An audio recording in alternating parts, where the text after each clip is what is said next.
Hey everybody, welcome to What the Flick. We're on the road. Joining us today are Sarah Timberman and Michelle Ashford. They are the executive producers of Masters of Sex, which of course we have been recapping dutifully and enthusiastically on What the Flick. Welcome. Thank you for that. Thank you. One of the things that we talk about a lot when we go over the show is that you guys have rights to certain characters and then the kids are all made up. And which is obviously, I think, opened the door to a lot of dramatic possibilities. Certainly, Tessa this season has been stirring the pot a lot. What are the guidelines for that, as far as where you're able to hew to history, and then where you have to sort of create your own path? Well, that's been an incredible challenge this year. We've been no one's really quite done this before, taking a nonfiction story like this where there's actually living people still around.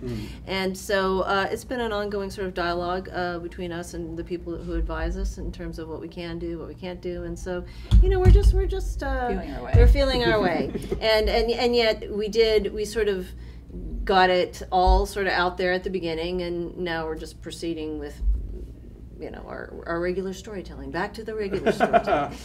So it's that part has sort of been negotiated. But we want to be respectful, I mean, living people have a right to their privacy, and there are family members around, and we want to be really clear, regardless of any legal advice. We wanted to be really clear that the grown-up kids of these people are fictional. There's not a lot known to us about the real kids, and frankly, I think it gave Michelle and the other writers license to tell the stories that we were interested in telling by saying these are fictional creations.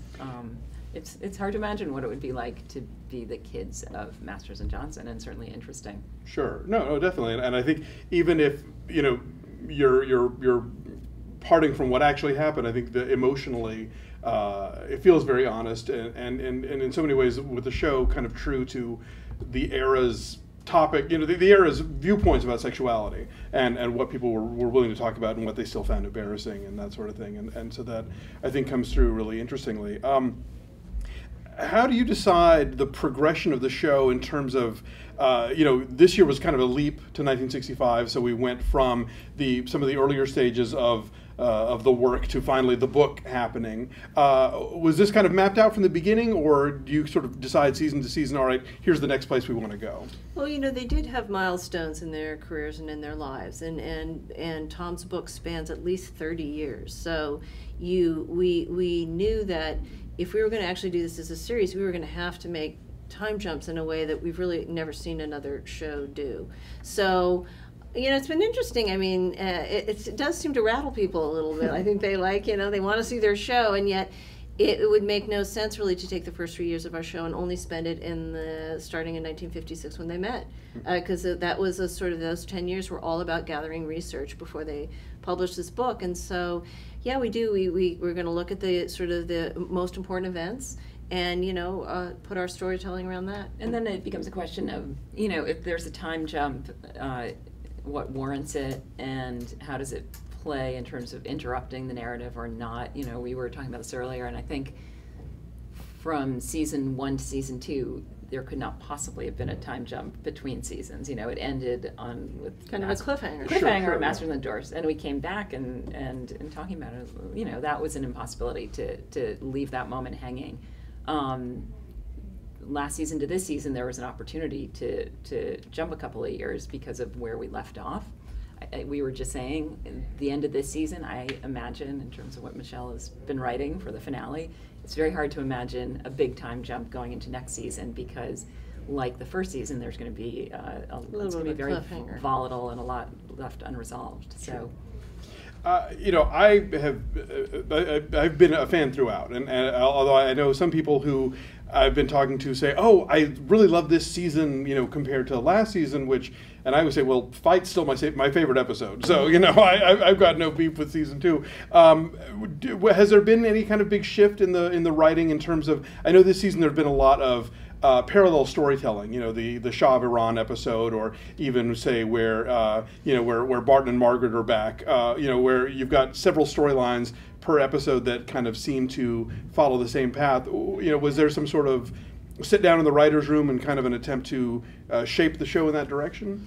No, but there are certain things that are happening that are changing our show. One of the truths about William Masters is he was sort of one way when he sort of had a certain kind of disposition when he met Virginia Johnson in 1956.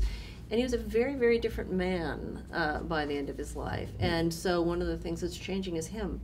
And so that actually really sort of colors everything. And you know, Michael's very keen on telling the story of a man who survived, you know, terrible abuse as a child. And yet he did seem to overcome it and sort of quelled his demons finally. So that's one of the things we're doing. And in terms of the storytelling and the kind of, you know, the structure of the stories, I think one of the nice things about the show is that it allows you to mix it up sometimes. I think that, you know, when you look at the range of episodes, we love the fight episode too, and the sort of intensity of it and the almost, you know, playing out in almost real time, that sense of it being almost like a play. And right now in season 3, the episode that's shooting today is another episode that's like quite like the fight. It's just about real time. It's 4 people sitting around a dinner table. It's my dinner with Bill and Virginia. Yes, nice. My dinner with Bill and Virginia, and a lot happens in a very, you know, condensed time period and very tight space. So, you know, you'll get another episode like the fight this season. I think we look back on the first season and the episode that dealt with the atomic, you know, the drills for the, right. It's one that we loved, and just the sort of frenetic energy of that one. So and then we have a story coming up about an ape. So yes, that's right. There's a story about they have a patient who's an ape. So just to wrap up, because you're dealing with historical timelines and real people, do you see the show as having a fixed endpoint, or do you have the kind of flexibility? You know, you've just been picked up for another season to sort of kind of play with where this story ends up. It's going to have a very definite end. You know, it's not one of those things like The Good Wife or something where it could just sort of, really honestly could just keep going and going and going. This is a very specific story, and it has a very specific end.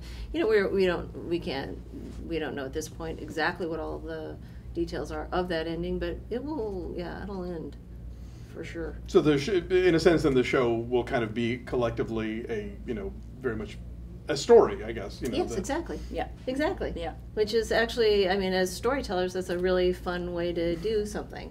Because you go, whoa, we get to tell this great little story, and it'll have beginning, middle, and end, and there you go. Wonderful. Well, we look forward to the ride.